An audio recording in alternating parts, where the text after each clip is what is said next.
Throughout the course of the Vietnam War, some 4,000 to 5,000 specially trained military working dogs served faithfully alongside their handlers in the U.S. Army, Air Force, Navy, and Marine Corps in a variety of roles specially suited for their innate set of skills.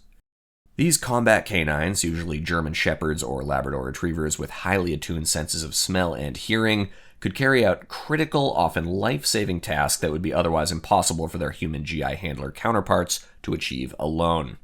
Sentry dogs vigilantly guarded airfields and remote fire bases from Viet Cong sappers attempting to sneak through the wire. Army and Marine scout dogs took point off-leash through the dense, trackless jungles and craggy highlands of South Vietnam, sniffing out booby traps, landmines, and hidden tunnel systems seemingly undetectable to the human eye. And tracker dogs, usually labs, traded in their bird dogging days for picking up enemy scents and could track retreating enemy combatants and help their units reestablish contact, sometimes miles and miles away from an initial engagement. While official records can be tough to pin down, it's often cited that U.S. military working dogs in Vietnam helped prevent over 10,000 American casualties throughout the course of the war through their unbelievable talent for threat identification and early alerting. One of the many forgotten tragedies of U.S. involvement in Vietnam, however, was the unceremonious and tragic fate of nearly all of these canine companions as American troops were withdrawn from the country in the 1970s. Throughout the 20th century, military working dogs were technically classified as equipment that was property of the U.S. government, and in the chaos of the U.S.'s withdrawal from Vietnam, service dogs, just like rifles, tanks, helicopters, and other equipment abandoned or earmarked for donation to the ARVN, were left behind. While some 200 service dogs managed to sneak out on transport aircraft with their handlers, it's believed that more than 2,000 of these dogs were systematically euthanized as the U.S. military left Vietnam. It wouldn't be until 2000, when Robbie's Law was passed by Congress to legally prohibit the mandatory euthanasia of aged-out military working dogs, that a proper system would be set up to help find new homes for these furry fighters. Now, veteran military working dogs get to live out their well-earned retirement days with former handlers, law enforcement officials, or other loving families, and can share their war stories over graying whiskers to all the awe-struck pups at the dog park.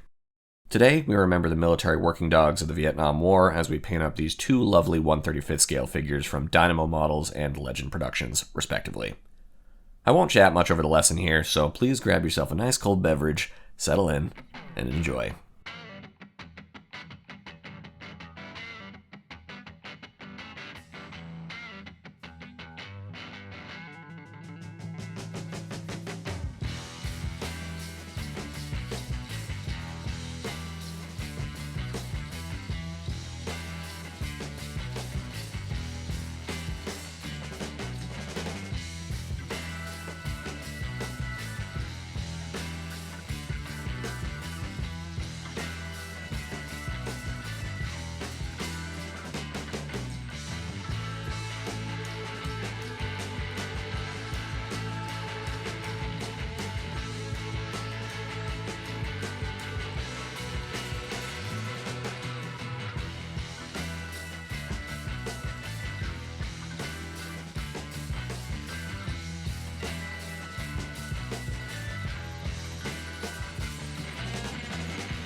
Thanks for tuning in today, guys. I hope you enjoyed the video. The handler figure I ordered to go with these fellas just arrived, so I'll get to work on him for a part 2 installment.